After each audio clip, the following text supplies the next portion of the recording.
Doctor बीना मिश्रा जी, मध्य प्रदेश। राधे राधे महाराज जी। महाराज जी, मैं स्त्री रोग विशेषज्ञ हूँ। कुछ दिनों में तीज का व्रत, चौथ, नवरात्रे जैसे व्रत महिलाएं की अटूट श्रद्धा रहती है। महाराज जी, ऐसे समय में गर्भवती महिलाएं भी खुद गर्भ में पल रहे बच्चे के स्वास्थ्य का ध्यान न देकर व्रत रहती हैं। नहीं रहना चाहिए, क्योंकि उस समय आपके ही खान पान से बच्चे का पोषण होता है। जब गर्भस्थ शिशु होता है वो माँ के ही खान पान व्यवहार से पोषित होता है। तो अगर आप व्रत रहेंगी तो उसको पोषण तत्व नहीं मिलेंगे। जो गर्भस्थ शिशु को है उसे पोषण तत्व ना मिलने के कारण उसमें बीमारियां आ सकती है, कमजोरी आ सकती है और अधिक पीड़ा उसको होगी, क्योंकि पोषण तत्व माँ से ही मिलते हैं।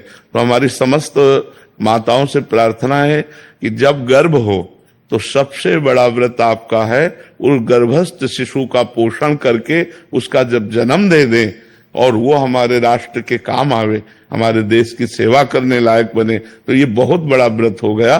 तो उस समय हमें लगता है कि जैसे निर्जला व्रत है या इस तरह के व्रतों का अनुष्ठान न करे, क्योंकि वो गर्भस्थ शिशु का पोषण माँ के ही खान पान से होता है। अच्छे सात्विक पदार्थ पावे और सात्विक वातावरण प्रकट करे, भगवत कथा सुने, ऐसे बाहरी तो करे लेकिन व्रत आदि न रहे। मुझे जैसा लगता है, क्योंकि हमने शास्त्रों में जो पढ़ा है कि माँ के ही द्वारा गर्भस्थ शिशु का पोषण होता है। तो अगर आप 9 दिन व्रत रहेंगी तो उस गर्भस्थ शिशु को वो पोषण तत्व तो नहीं मिलेंगे। तो इसलिए अब जैसे करवा चौथ आती है, उसमें माताएं बहनें निर्जला रहती है। अब गर्भस्थ शिशु को यदि नहीं पोषण तत्व मिलेंगे तो व्याकुल हो जाएगा ना, परेशान हो जाएगा। वो प्रतिक्षण जो नाभि में नली होती है वो माँ के ही उस शारीरिक नसों से जुड़े होती है, जिससे पोषण तत्व उसे जाता रहता है। जैसे नाल कहते हैं ना, नाभि से, हाँ, वो पोषण तत्व जाता रहे। प्रति घंटे जो माँ खाती पीती है उसी से उसका सार तत्व निकल करके उस गर्भस्थ शिशु का पोषण करता है। तो हमें लगता है कि माताओं को बाहरी आराधना करनी चाहिए, जैसे भगवान नाम कीर्तन है, पाठ है, पूजा है, ये सब करे, लेकिन खान पान में अपने लिए तो संयम कर सकते हैं, लेकिन उस गर्भस्थ शिशु के पोषण के लिए जैसे हम औषधि आवश्यक है ऐसे वो भोजन आवश्यक है, पोषण तत्व तो आवश्यक है उस बच्चे को। तो हमें लगता है उन दिनों व्रत नहीं रहना चाहिए। जी महाराज जी, रेणु साहू जी, ये किसी अन्य का प्रश्न है, कह रहे हैं कि क्या महिलाएं हनुमान जी का व्रत रख सकती हैं? महाराज जी, बहुत सारे लोग कहते हैं कि नहीं रखना चाहिए। यदि आप भगवान मानते हैं तो हम भगवान के सब बच्चे हैं, चाहे स्त्री हो चाहे पुरुष हो, ये शरीर है लेकिन अंश तो हम भगवान के ही हैं। तो हम क्यों नहीं हनुमान जी महाराज की आराधना कर सकते? हम मानते हैं कि प्रगट रूप में जब हनुमान जी के श्री विग्रह पर बंधन वार आदि इन बातों को तो हम, लेकिन वो हमारे भगवान हैं तो हम हनुमान चालीसा पढ़ सकते हैं, हम उनका नाम जप सकते हैं, हम उनकी आराधना कर सकते हैं, हम उनको भोग लगा सकते हैं।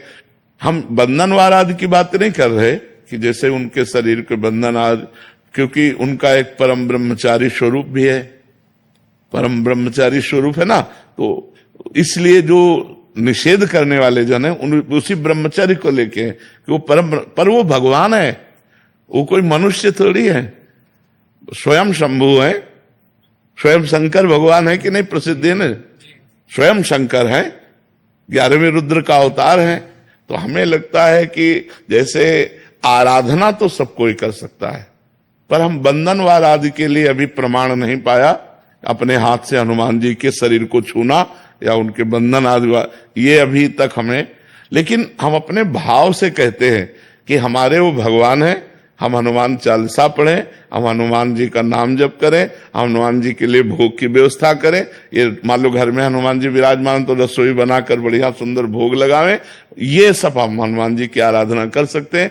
लेकिन बंधनवार चढ़ाना आदि ये हमें प्रमाण नहीं मिला, इसलिए हम इस विषय में हाँ नहीं कह सकते। बकाया आराधना तो की जा सकती है क्योंकि वो हमारे भगवान है। महाराज जी, आरती कर सकते हो? हाँ, भोग बनाइए, भोग लगाइए, आरती कीजिए। उनका जो श्रीअंग सेवा है उसके लिए, हाँ, उसके लिए हम नहीं कह सकते, क्योंकि उनका एक परम ब्रह्मचारी स्वरूप है।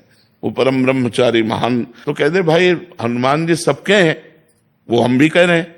तो ये शरीर धर्म की मर्यादा है।